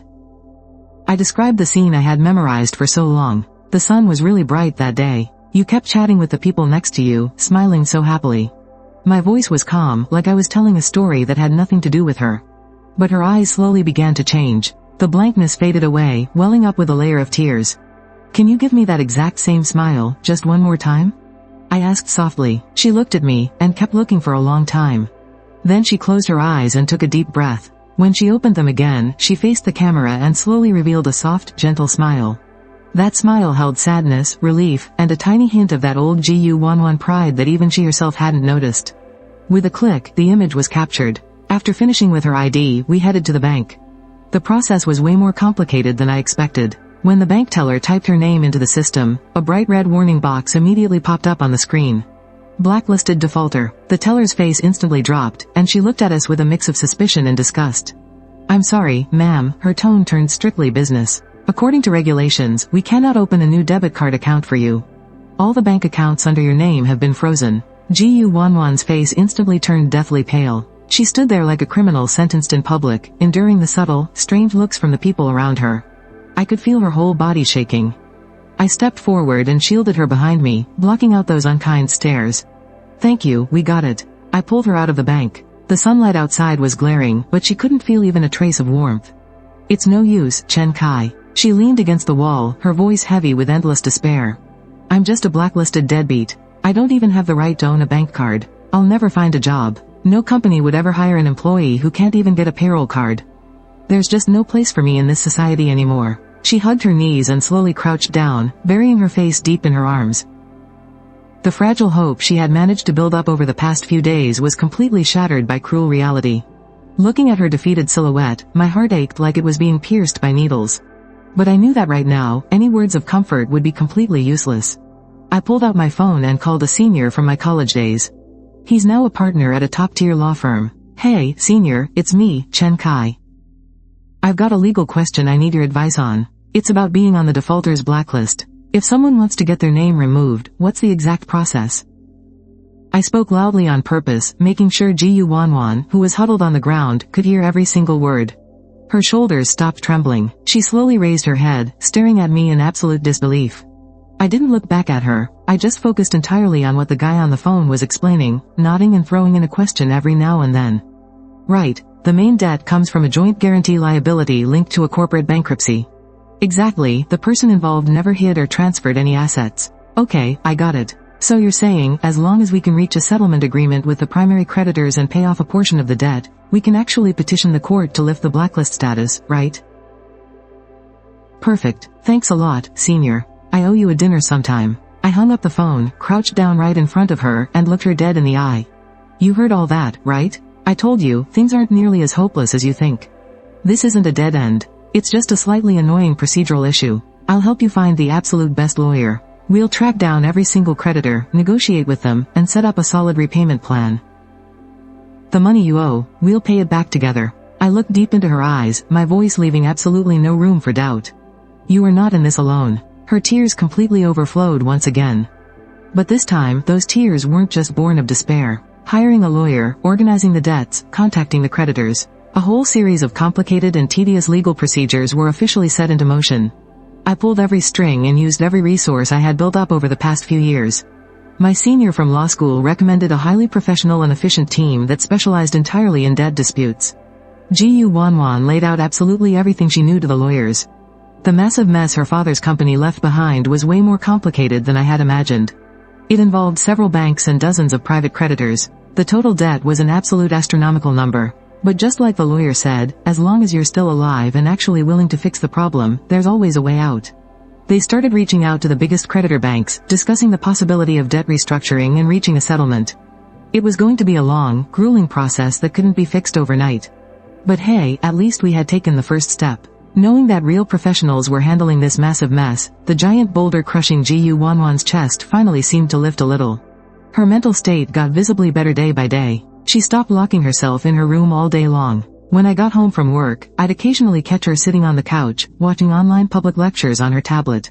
Economics, business management, design, these were all fields she used to excel in. She was like a sponge that had been bone dry for way too long, greedily soaking up water, trying so desperately to claw back all that wasted time. One night, I was grinding away at some work in my study when she walked in holding a glass of hot milk. Still busy? She gently set the milk down right next to my hand. Yeah, a project just hit a really critical phase. I kept tapping away at my keyboard without even looking up. But she didn't leave. Instead, she stood right in front of my bookcase, carefully studying the display. It's way too empty in here, she said out of nowhere. I stopped typing and looked up at her. Other than your professional books, it's just a bunch of boring, depressing ornaments. She pointed a finger straight at a brass globe I had sitting on the shelf. And this? This is way too old-fashioned. Her voice carried this unquestionable, almost judgmental tone. It was a tone I knew incredibly well. It was the signature, bossy tone of Princess Gu Wanwan. I honestly kind of wanted to laugh. Oh, really? Well then, according to your expert opinion, how should it be decorated? Well, for starters, it needs at least a little bit of artistic flair. You should definitely hang a painting right over here. Something with cool tones, a bit abstract. It would neutralize all the harsh, straight lines in your room and make the whole space feel so much softer. She explained, gesturing animatedly in the air with her hands. Her eyes were sparkling with this brilliant, confident, and utterly focused light. It was that exact, radiant glow she only ever got when talking about things she truly loved. At that exact moment, she wasn't some broken, defeated loser who desperately needed saving. She had finally turned back into that dazzling, radiant Gu Wanwan, a girl with an absolute obsession with beauty. Sounds like you really know your stuff, I said with a smile. Of course I do. I minored in art history back in college. Plus, my dad used to collect a ton of paintings. At the mention of her father, her smile faded just a tiny bit, but the bright light in her eyes didn't completely fade away. Well then, why don't you take charge of it? What? I'm officially authorizing you to be my personal home art consultant. Help me completely redecorate this place. You set the budget. She just stared at me, like her brain hadn't completely processed what I just said. I picked up the pen from the table, jotted a line on a sticky note, and slid it over to her. Here's your first advance deposit. The note read, Chen Kai. The note read, art consulting fee, 1 bowl of shrimp over rice. She stared at the words, stunned for a second, then, as if a memory had just hit her, she couldn't hold back a sudden burst of laughter. It was the first time she had laughed out loud since coming back to this house. Crisp and bright, like wind chimes ringing in the breeze. 1 bowl is definitely not enough. My taste back then was worth at least a whole semester of shrimp bowls. Deal. Outside the window, the city lights sparkled like a galaxy. I knew right then, the real Gu Wanwan had finally come back. And our story had finally turned a brand new page. It wasn't about debts and repayments anymore, it was about being there for each other and starting over. Gu Wanwan treated this home art consulting gig like a serious, formal contract. By the very next day, she was fully in work mode. While I was at work, she stopped watching those online courses and completely hijacked my high-end computer in the study. She spent hours browsing home design websites, artists' personal pages, and online galleries, just like a professional curator. She even downloaded professional design software, using the mouse and keyboard to build 3D renderings for my apartment, bit by bit. It was clearly a field she'd never touched before, but she picked it up incredibly fast. Her sense of aesthetics was completely natural, shaped by growing up surrounded by elegance. She just knew what looked good, and she knew exactly how to blend different elements to create a perfect, harmonious vibe. When I got home in the evening, she'd hold her tablet like a subordinate reporting to her boss, showing me her research results with a totally serious face. The color of this living room wall is way too cold. I recommend painting it a warm gray, or putting up some textured wallpaper. That'll give the space a lot more depth. Also, your sofa has very straight lines, it's too rigid. We need some curves to soften it up. We could swap out that boxy coffee table for a round one, or maybe something with an irregular shape. Oh, and the lighting. You've only got one main overhead light. It's too flat. We should add a floor lamp in the corner, and put a table lamp next to the sofa. We need accent lights to set the mood. She rattled on, her eyes sparkling with absolute confidence and professional flair. I rarely chimed in, I just listened quietly. Watching her, it felt like I was looking at the Gu Wanwan from our group discussions years ago, the girl who could effortlessly tear apart a project we'd pulled all-nighters on, and give the most brilliant, spot-on feedback. Back then, I only felt intimidated and distant from her. But now, I just couldn't help thinking how incredibly beautiful she looked like this.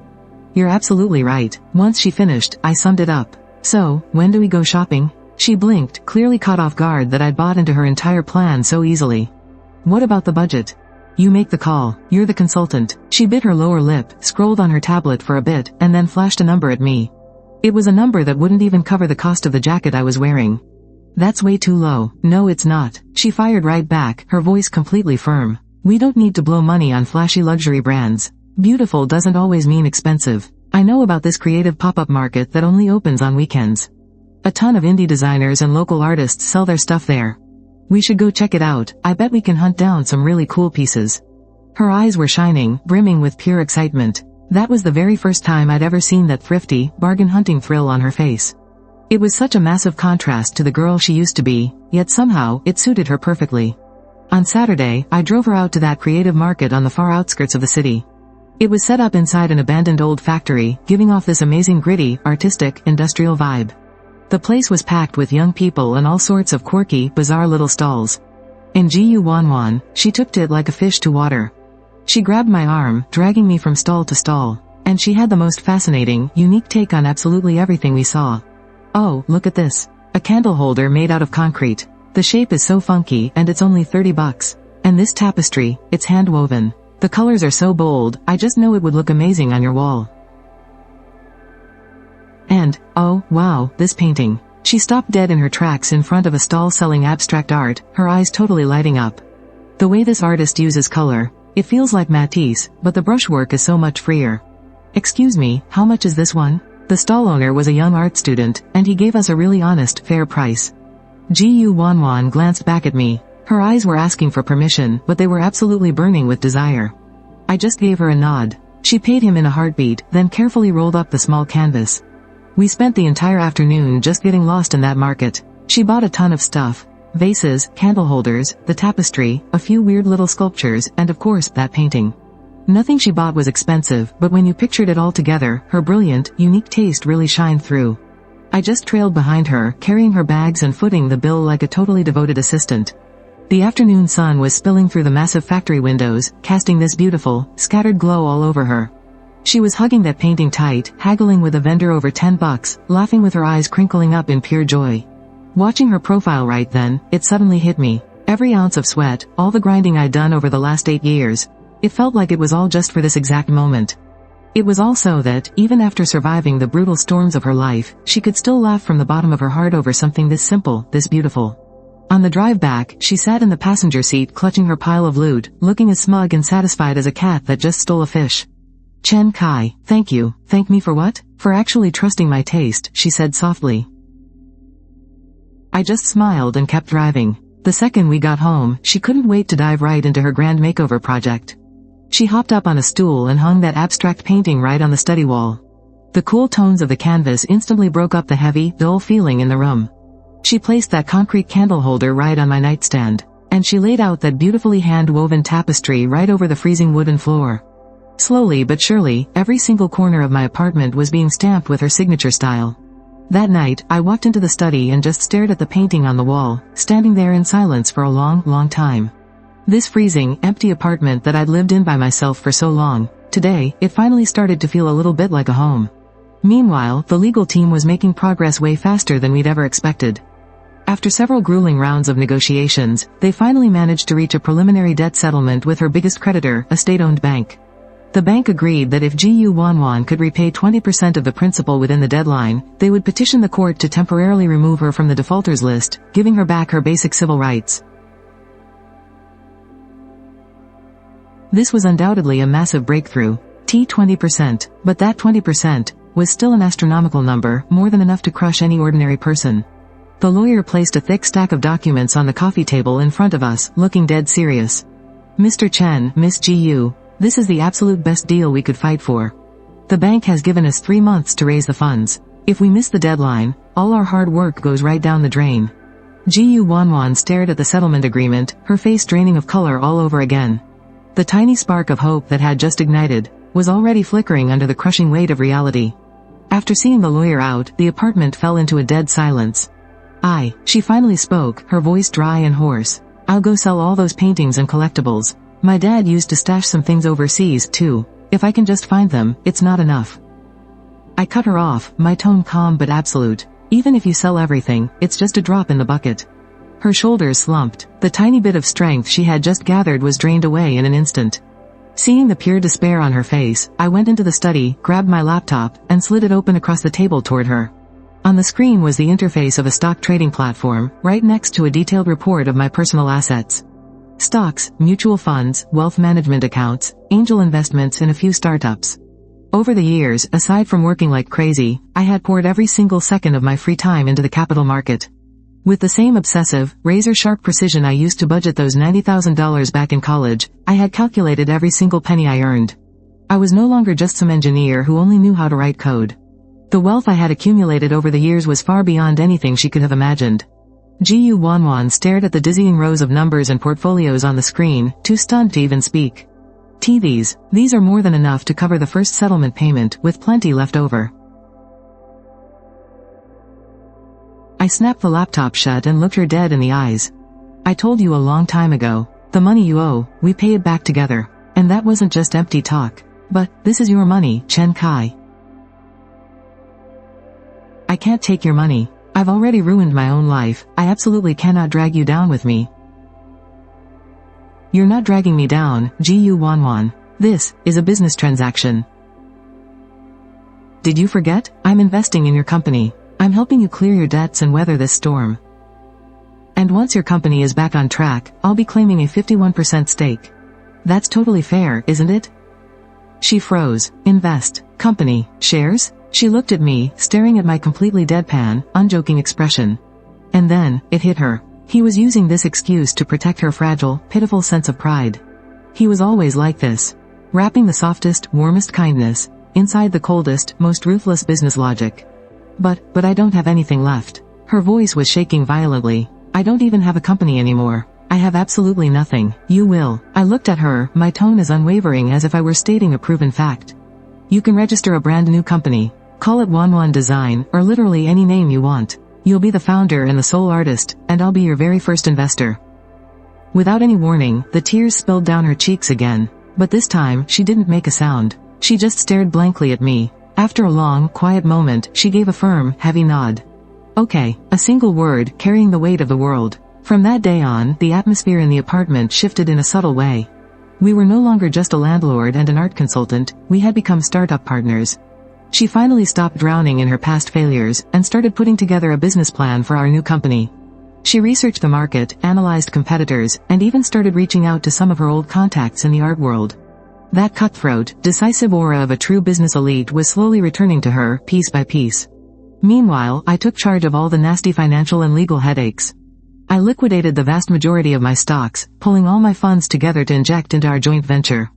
Our lives settled into this bizarre, yet deeply synchronized rhythm, driven by a single shared goal. One night, I ended up working overtime and got home really late. But when I pushed the door open, I wasn't greeted by total darkness. I was met with a room full of warm light and the rich, mouth-watering smell of home-cooked food. I just stood there, stunned. Jiyu Wanwan was wearing a slightly goofy cartoon apron, God knows where she dug that up, and was walking out of the kitchen holding a plate of food. It was tomato and egg stir-fry, the absolute most basic, everyday home-cooked dish you could think of. I noticed you've been so incredibly busy these past few days, you haven't been eating properly. I just whipped this up, I don't know if it's to your taste or not. There were 2 dishes and a soup on the table. Besides the tomato and egg, there was a plate of stir-fried broccoli and a steaming bowl of pork rib soup. I looked at the food on the table, and then I looked back up at her. Somewhere deep inside my chest, my heart just completely melted. I sat down, picked up my chopsticks, and took a bite of the eggs. The taste was surprisingly amazing. This is really good. She visibly let out a sigh of relief, a soft, genuine smile blooming on her face. I taught myself how to make this back when I was studying abroad. I was really homesick back then. That was the very first time she had ever brought up her life overseas on her own.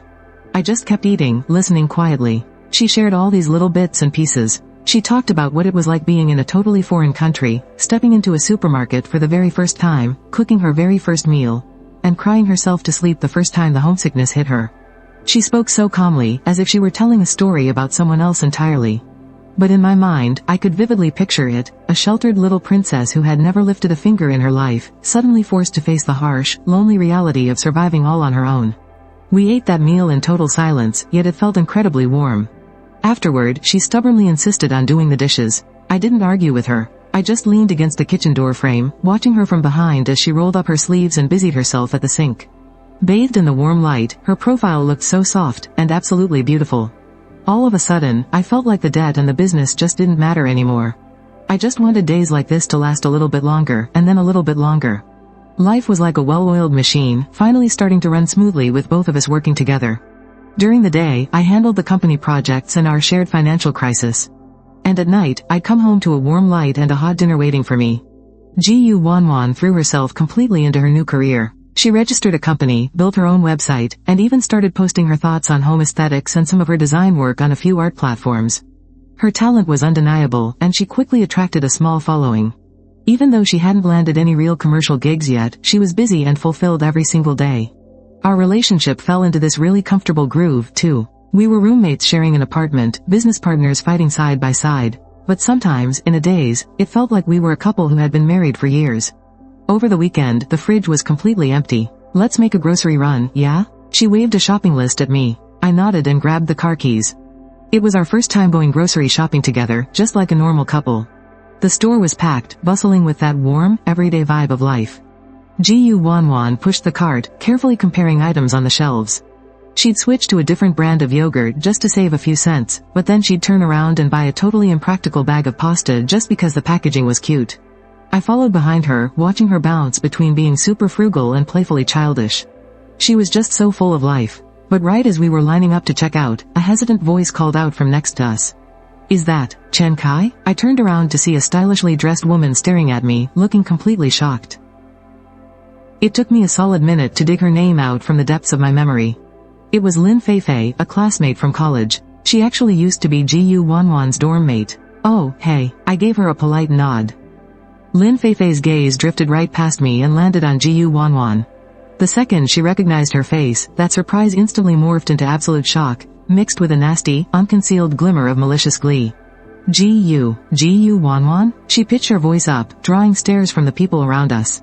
"Oh my god, it really is you. I totally thought I had the wrong person. What on earth happened to you?" She didn't even finish her sentence, but that slow, judgmental, up and down glare said it all. Jiyu Wanwan was just wearing a basic white t-shirt and jeans, completely bare-faced. Even though she looked so much healthier than when I first found her, compared to Lin Feifei, who was decked out in designer labels and flawless makeup, she still looked incredibly ragged. Jiyu Wanwan froze, all the color completely draining from her face. She subconsciously tried to shrink back, wanting to just hide herself away. I immediately took a step forward, smoothly blocking her and cutting off Lin Feifei's invasive stare. Long time no see. My voice was dead cold. We're actually in a rush, so we'll be going now. I took the shopping cart from Jiyu Wanwan's hands and started pushing it away. Hey now, what's the rush? Lin Feifei relentlessly trailed right behind us, her inner gossip absolutely flaming. Come on, old classmates finally running into each other. Let's catch up. Wanwan, I heard from Li Jie about your family. So, you're shacking up with Chen Kai now? Her tone was dripping with this sickening mix of mockery and malice. It was like she was saying, look at you. The high and mighty princess from back then, now having to rely on the poor loser she used to look down on. I stopped dead in my tracks, turned around, and glared at her. Lin Feifei, I said, making sure every single syllable was crystal clear. Watch your damn mouth. Wanwan is my business partner, and she is my family. My family. I dropped that word like an absolute hammer. Lin Feifei was completely stunned by the sheer ice in my eyes. She opened her mouth to speak, but didn't dare utter another word. I completely ignored her. I grabbed Jiyu Wanwan's hand and marched us right out of the supermarket, not caring about the weird looks people were giving us. Jiyu Wanwan's hand was ice cold and shaking uncontrollably. Back in the car, she didn't say a single word. She just turned away, staring out the window, her shoulders trembling slightly. I didn't start the engine. And I didn't say anything either. I knew that humiliating run-in had just violently ripped open the emotional walls she'd worked so hard to build. It was a brutal reminder that to the rest of the world, she was still just a pathetic joke who had fallen from grace. After a really long time, she finally turned back to me, her eyes completely red. Chen Kai, back there. I meant what I said. You're my family. I stared right into her eyes. I am never going to let anyone bully you. My voice was quiet, but it carried an unshakable weight. She looked at me, and her tears finally spilled over, rolling down her cheeks. Why are you being so good to me? She choked out, asking that exact same question we had already been over so many times. I looked at her tear-streaked face, and it felt like something had just slammed violently right into my chest. It had been 8 years. Ever since that stupid game of truth or dare, there had always been this invisible wall between us, built out of transactions and guilt. I had always been so incredibly careful to keep it intact, because I knew it was the only way to protect her, and to protect myself. But right then, in the middle of that grocery store, the moment I blurted out the word, family, I knew I had completely smashed that wall to pieces. I was done using business logic as an excuse. I reached out, gently wiping away the tears on her face with my thumb. Then I leaned in, slowly closing the distance between us. Right there in the car, in that tiny, suffocating space that belonged to just the two of us. I kissed her. Her whole body immediately stiffened. Her eyes flew wide open in pure shock. Her lips were freezing, tasting like the salt of her tears. But they were so incredibly soft. The kiss was light. It was gentle. There was zero lust in it. It was just a solemn, heavy declaration that was 8 entire years overdue. I pulled back just enough to rest my forehead against hers, staring into her absolutely bewildered eyes. Because 8 years ago, the exact moment I received that 90,000. I held her gaze, saying every word with complete, unwavering certainty, you stopped being just my creditor. You were the light I had been looking up to for 4 whole years. You were the only reason I kept fighting. That kiss was like a stone skipping across a quiet lake, sending wave after chaotic wave crashing through my heart. I could still feel the warmth of his lips, still smell that clean, grounding, woody scent on his skin. When he pulled away, I was still sitting there completely frozen, my mind completely and utterly blank. What did he just say to me? He said, I was the light he had been looking up to for 4 years. He said I was the only reason he fought so hard for the past 4 years. His words were like a string of soft explosions in my ears, completely shattering the fragile walls I'd barely managed to rebuild after reality tore me apart. You're just pitying me, aren't you? Pity you? Jiyu Wanwan, did you forget which one of us was actually the pathetic one 8 years ago? I froze. I walked into that karaoke club, where even the air smelled like money, wearing a faded, washed-out jacket. I couldn't even afford to split the bill for a meal. To you guys, I probably wasn't even worth being a joke. Did you ever pity me back then? I subconsciously shook my head. No, I had to admit, back then I was completely out of touch, completely ignorant of real suffering. I looked at Chen Kai like he was some creature from another dimension. I was curious, confused even, but I felt absolutely no pity or sympathy. It wasn't even on the same emotional spectrum. You didn't. You just gave me a chance, in a clumsy way that you didn't even realize yourself. You built a bridge for me with 90,000 bucks, giving me a shot to crawl out of my dark, muddy swamp and see the other side.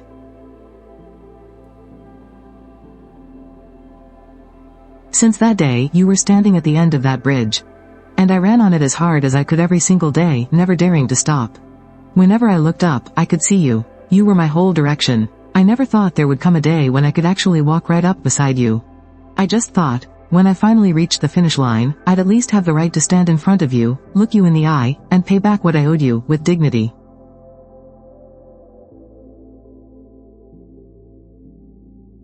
It took me 8 years to finally reach the end. But then I realized, you weren't at the end of the bridge anymore.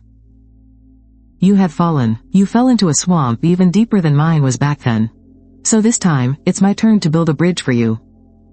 My tears finally broke through the dam. I couldn't hold them back anymore. So that was it. A silly game I had long forgotten, money I never cared about. It had left such a deep mark on his soul. That little pebble I casually tossed had actually changed the entire course of a man's destiny. And now, that river was flowing back, trying to save my dried-up soul. I couldn't speak a single word. I could only let him shine a ray of light, a light named Chen Kai, straight into my chaotic world.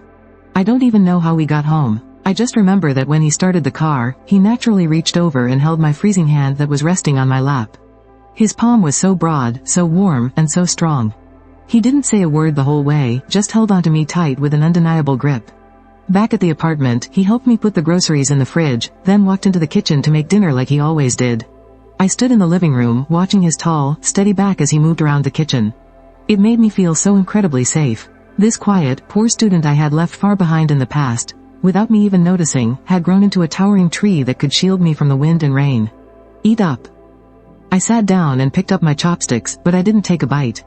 Chen Kai. I looked at him, gathering every ounce of courage I had ever possessed to ask the most crucial question. Then, what exactly are we right now? He looked up at my face, which was completely ridden with nerves and insecurity, and suddenly smiled. That smile was like the warm winter sun, instantly melting away the very last bits of frost in my heart. He didn't answer. Instead, he reached over, his fingertips gently tucking a loose strand of hair behind my ear. The gesture was so tender, filled with an unspoken intimacy. In that moment, I understood everything. The next day was Monday. Chen Kai left for the office bright and early, just like always. But I knew something had changed. For the first time, when he left the house, I felt this lingering sense of emptiness.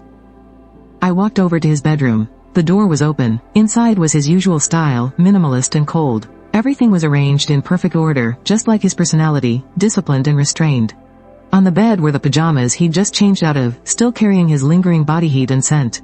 Like I was possessed, I walked in, hugged those pajamas tightly to my chest, buried my face in them, and took a deep breath. They smelled entirely like him. The realization made my face burn up instantly. Like a guilty thief, I quickly tossed the clothes back and scrambled out of his room. But my heart was pounding out of my chest, totally out of control. So this is what having a crush feels like? It was sweet, panic-inducing, and left me completely clueless on what to do. I was trapped in that messy headspace the entire morning and couldn't get a single thing done. It wasn't until my lawyer called that I was finally snapped back to reality. Ms. Gu, the bank has already confirmed the settlement agreement. We need you to provide some proof of assets from the early years of your father's company. Especially the overseas assets. That's going to be crucial for our next round of negotiations. Do you remember where these documents were usually kept? My father, he had a very hidden safe. It wasn't at the office and it wasn't at home. It was in our old family house out in the suburbs. All right, understood, the lawyer said. I'll apply to the court immediately, requesting temporary access to search for key evidence. You need to be prepared. We might need you there in person to identify it. Hanging up the phone, my heart just sank. Going back, I had to go back to the place that held all my beautiful childhood memories, but was now nothing more than ruins. I was a little scared. I ended up telling Chen Kai about it. He stayed silent on the other end of the line for a moment. I'll take the day off and go with you. You don't have to, you're so busy with work, I said. I'm going with you. 2 days later, the lawyer, Chen Kai, and I stood in front of those familiar iron gates. The police tape had already been torn off, and 2 court officials stood to the side, watching us with expressionless faces. I stared at that familiar carved iron gate, looking at the flowers and weeds in the yard that had grown totally wild and unkempt from being abandoned. My eyes instantly welled up with tears. I remember that swing. Dad built it with his own hands for my 5th birthday. That lawn is where I had my huge 18th birthday party. Every blade of grass, every tree here is etched with my memories, and the glory my family once had. Now, everything has changed. My legs felt like lead. I couldn't even take a single step forward. Then, a warm hand gently squeezed mine. It was Chen Kai. He didn't say a word, he just held my hand firmly and pulled me step by step into that place I knew so well, yet felt so foreign. A thin layer of dust covered the house, and all the furniture was draped in white sheets, like a gathering of silent ghosts. The air was thick with a stale, dusty smell. Relying on my memories, I led them up to the second floor, right into the deepest room inside my father's study. It used to be his private collection room. The walls, once covered in famous paintings, now only had the faded, empty outlines of picture frames left behind. I walked up to one of the walls and, following the sequence in my head, punched the code into a hidden keypad disguised as a row of books. The wall slowly slid open, revealing a massive built-in safe. The lawyer and the court officials both looked completely stunned. I spun the dial, and pulled open that heavy metal door. Inside, there wasn't the gold and jewelry I had imagined. Just rows of neatly stacked documents, and a few velvet boxes. I opened one of them. Lying quietly inside was a sapphire necklace, my mother's absolute favorite piece of jewelry. In another box was a men's watch, the very first gift I ever bought for my dad. It turns out, the most precious things to him were never those priceless antiques, but these little keepsakes that carried our family's love. I couldn't hold back my tears anymore, they fell drop by drop onto the velvet boxes. Chen Kai walked over and wrapped his arms gently around me from behind. He didn't say anything, just rested his chin on the top of my head, silently comforting me with his warmth. In that moment, standing in that cold room full of heartbreaking memories, for the first time, I felt an overwhelming sense of safety.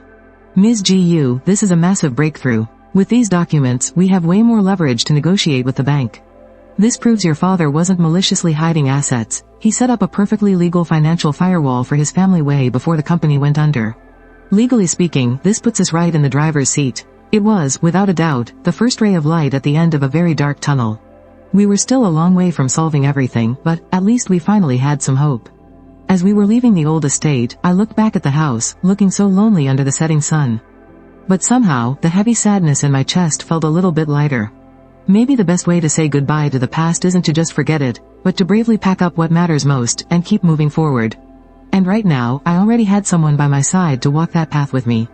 On the drive back, I leaned against Chen Chi's shoulder without saying a word. He stayed quiet too, he just changed the car stereo to my favorite song, Castle in the Sky. The beautiful melody washed over me like a gentle hand, smoothing out all the tangled knots in my heart. From that day on, it felt like my life was suddenly put on fast forward. The legal team took that new evidence and kicked off a whole new round of tough negotiations with the bank. And as for me, I finally got the very first big break in my brand new career. A week later, I got a call from an unknown number. The guy on the line said he was the manager of a boutique hotel. He told me he'd stumbled across some of the interior design sketches and articles I'd posted online. He absolutely loved my style and wanted to hire me to handle the interior decorating for their hotel's brand new VIP lounge. The second I hung up the phone, I literally started jumping up and down in place. This was my very first real client. I sprinted right into the study and threw my arms around Chen Kai, who was busy reading over some paperwork. I got a client, Chen Kai. I actually got a project. I slammed into him so hard he almost lost his balance, but once he realized what I was saying, the most genuine, beaming smile broke across his face. He grabbed my shoulders and looked down at my flushed, super excited face. His eyes were just brimming with so much pride and admiration. I knew you could do it. Hearing him say that, it felt way better than any paycheck or business success ever could. After that, I poured every single ounce of my passion into the project. I pulled a bunch of all-nighters, digging through mountains of references and sketching out dozens of drafts. Chen Kai didn't step in or try to manage my decisions at all. But whenever I pulled an all-nighter, he would quietly bring me a cup of hot milk. And when I hit a creative block and got completely frustrated, he'd take me out for a walk, telling me funny stories from his work to take my mind off things. Quietly bringing me a cup of hot milk. Or when I hit a creative block and got completely frustrated, taking me out for a walk, telling me funny stories from his work to take my mind off things. Half a month later, I walked into a meeting with the hotel manager carrying a thick, practically perfect design proposal. He was absolutely blown away by my designs and signed the contract with me right there on the spot. The advanced design fee hit the corporate account for Wanwan Design super fast. When I got the text from the bank and saw that very first payment sitting in my account, I was so overwhelmed I almost burst into tears. This proved that I, Gu Wanwan, wasn't just some useless burden who had to rely on everybody else. I could stand back up on my own 2 feet, using my own hands and my own talent. Clutching my phone, I sprinted out of the apartment and ran all the way to the lobby of Chen Chi's office building. I immediately called him, "Come downstairs right now, seriously, right this second." A few minutes later, he came rushing out of the building, looking super worried. What's wrong? Did something happen? I didn't even say a word. I just stood up on my tiptoes, completely ignoring the busy crowd around us, and planted a huge, loud kiss right on his lips. Then, I shoved my phone screen right in his face, grinning like a little kid showing off an A- report card to her parents. Chen Kai, look, I actually made my own money. He looked at the numbers on the screen, and then down at my glowing, ecstatic face. He froze for a second, and then burst into loud, genuine laughter. His laugh was just overflowing with so much joy and total adoration. That's amazing, he laughed, gently ruffling my hair. So, my brilliant consultant GU, what are you craving tonight? It's my treat. No way, you are not paying. Tonight, dinner is on me.